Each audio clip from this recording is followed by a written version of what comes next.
समस्याएं हो सकती हैं। कोई कह सकता है किसी देश पे आतंकवाद का प्रभाव नहीं है, कोई कह सकता है अमुक समस्या मेरी नहीं है, परंतु क्लाइमेट चेंज एक ऐसी समस्या है जिससे विश्व का हर देश और हर व्यक्ति एक समान रूप से प्रभावित है। और इसकी वजह से अगर हम एक बात कहें कि विगत 100 वर्षों में दुनिया ने साइंस एंड टेक्नोलॉजी में इतनी उन्नति की, किसी जमाने में सिर्फ मार्कोनी का सिग्नल गया था 1900 में पार। आज हम वर्ल्ड वाइड वेब पे बैठे हुए हैं, हम सैटेलाइट्स पे बैठे हुए हैं। इतना ही नहीं, सेलुलर माइक्रोबायोलॉजिकल रेवोल्यूशन हो गया, क्वांटम रेवोल्यूशन हो गया। कहा जाता है कि we are at the cusp of a glorious age in the documented history of mankind. परंतु दूसरी तरफ विगत 100 वर्षों में टेम्परेचर 1 डिग्री बढ़ा है और 5 सबसे गर्म वर्ष पिछले 30-35 वर्षों में रिकॉर्ड किए गए हैं। और इस प्रकार की आशंका है कि अगर हमने कुछ नहीं किया तो अगले 100-150 वर्षों में हो सकता है कि मनुष्य जाति के एग्जिस्टेंस पर ही क्वेश्चन मार्क लग जाए। It never happened in the documented history of the mankind. So we have to decide whether we are at the cusp of a glorious time or at the cusp of a precarious time. हम एक शानदार स्थिति की तरफ हैं या एक खौफनाक स्थिति की तरफ हैं, और इसी पर विचार करने के लिए। परंतु जब हम विचार करते हैं कि समस्या इतनी बड़ी है तो उस पर विचार भी उतना गहन होना चाहिए। मैं स्मरण दिलाना चाहता हूं कि जब पेरिस में जलवायु का सम्मेलन हो रहा था, पूरी दुनिया के खिलाफ प्रधानमंत्री नरेंद्र मोदी जी ने दृढ़ता से स्टैंड लिया था। तमाम हमारे ऊपर आक्षेप लगे थे कि हम अलग थलग पड़ सकते हैं, परंतु पर्यावरण संतुलन के लिए विकसित देशों के ऊपर एक प्रभावी दबाव बनाने का कार्य भारत सरकार ने किया था। और मैं उसी नवंबर 2015 में मोदी जी का एक वक्तव्य उद्धृत करना चाहता हूं। उन्होंने कहा था, people and planet are inseparable and human well being and the nature are indivisible. यानी हम नेचर से अपने को अलग रख के नहीं देख सकते। और आप सोचिए कि आज विज्ञान ने भी बात माना। सिर्फ 60-70 साल पहले अगर आप किसी से कहते कि दिल्ली में फैक्ट्री चल रही है और कनाडा में बर्फ पिघल रही है, तो कोई कहता कितने अनसाइंटिफिक हो, कितनी बेकार की बात कर रहे हो, हीट कंडक्शन के रूल नहीं जानते, कुछ मीटर हीट नहीं जा सकती, हजारों किलोमीटर कैसे जा सकती है। आज ग्रीन हाउस इफेक्ट ने प्रूव किया है कि नॉर्थ और साउथ पोल की बर्फ भी पिघल सकती है, because entire earth is a single cosmic unit. ये वही बात है जो मोदी जी ने कहा कि नेचर और ह्यूमन वेल बीइंग अलग नहीं हो सकती। अब आप देखिए कि जब से हमारी सरकार आई तो इस दिशा में छोटे स्टेप से लेकर क्रमशः उत्तरोत्तर बड़े स्टेप तक किस प्रकार का कार्य हुआ।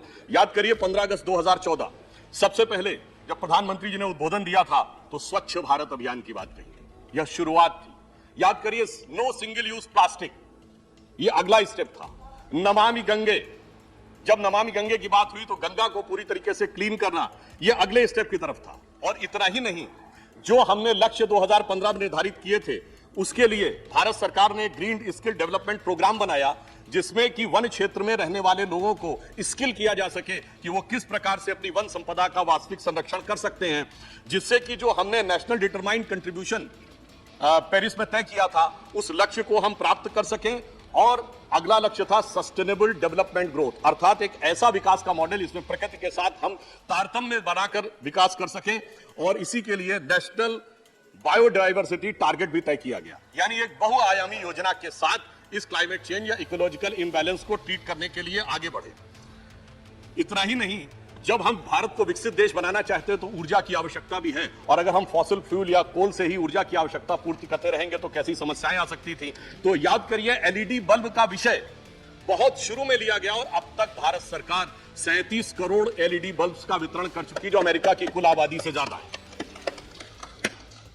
बहुत से ऐसे कार्य होते हैं सभापति महोदय जो पूर्ववर्ती सरकारों ने भी सोचा होगा, नहीं कर पाए होंगे। जैसे सोलर एनर्जी में जितनी लंबी छलांग हमने मारी है, उन्होंने भी सोचा होगा, उतनी लंबी छलांग नहीं मार पाए।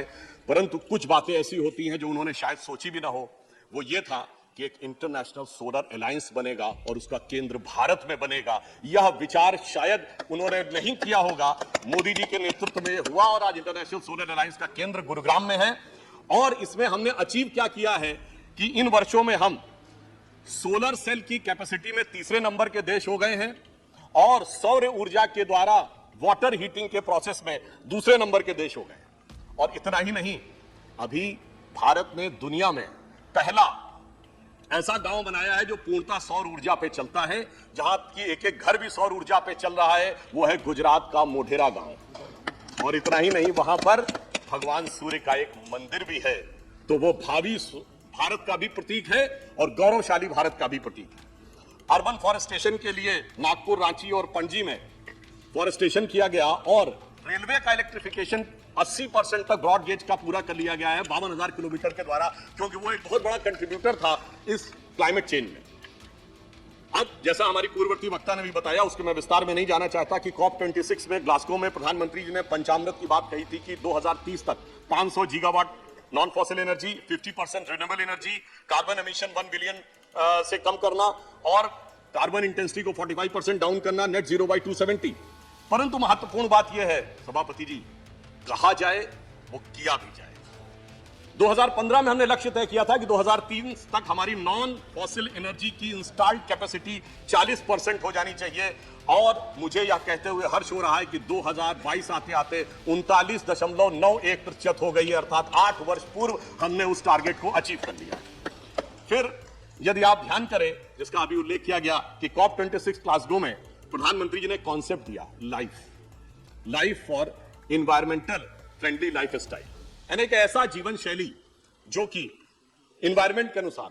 यहां पे मैं सदन का ध्यान आपके माध्यम से मूलभूत विषय पर आकृष्ट करना चाहता हूं। ये नेचर की समस्या क्यों आती है? हम सब में शायद कुछ ने जरूर पढ़ा होगा, वेस्टर्न थियोलॉजी में नेचर नाम की किताब है, रिटन बाय एरिस्टोटल, जिसमें क्या लिखते हैं वो, all the elements of the nature are for the service of the mankind. सब कुछ प्रकृति हमारी सेवा के लिए। और यही नहीं, उस फिलॉसफी में यह भी लिखा गया, man should become the persons and masters of nature, चाहे फ्रांसिस बेकन या रेने डिकार्टे लिखते हो। इतना ही नहीं, यह लिखा गया, man should be able to subdue nature.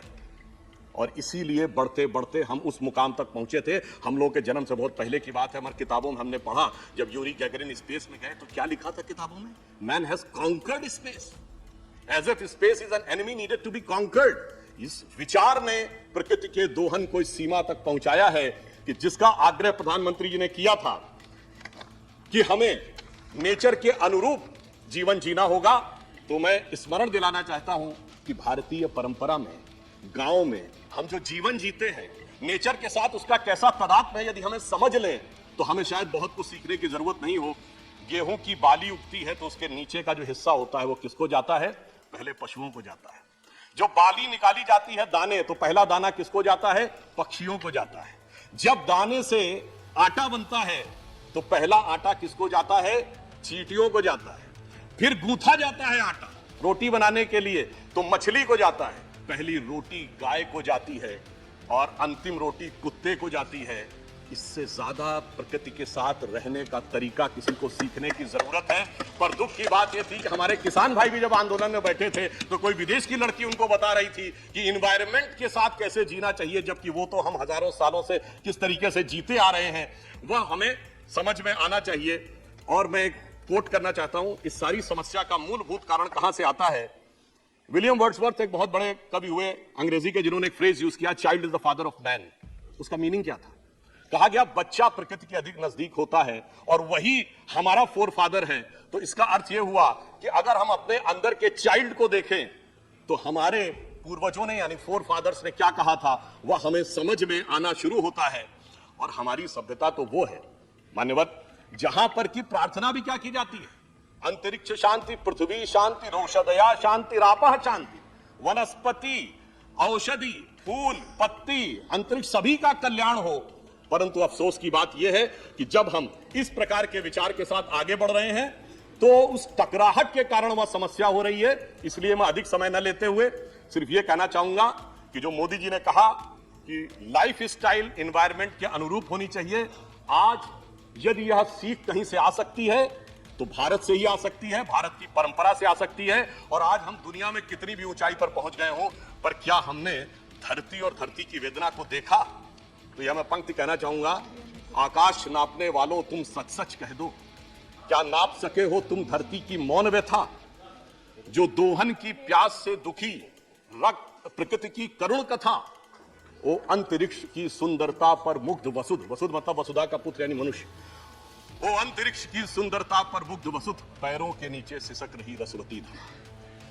जब तक हम इसको नहीं समझेंगे तब तक हमारे अंदर यह परिवर्तन नहीं आएगा।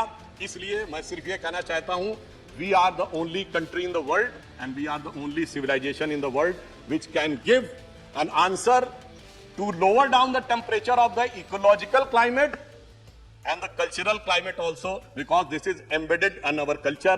और हमारी गवर्नमेंट ने आने के बाद उसको उत्तरोत्तर आगे बढ़ाने का कार्य किया है। इसलिए मैं कहता हूं कि यहां पर संपूर्ण विश्व को दिशा देने के लिए भारत की संसद में जो यह विचार हो रहा है, भारतीय संस्कृति के विचारों के अनुरूप हम आगे बढ़ेंगे तो एक नई दिशा समाज को देने में सफल होंगे। धन्यवाद।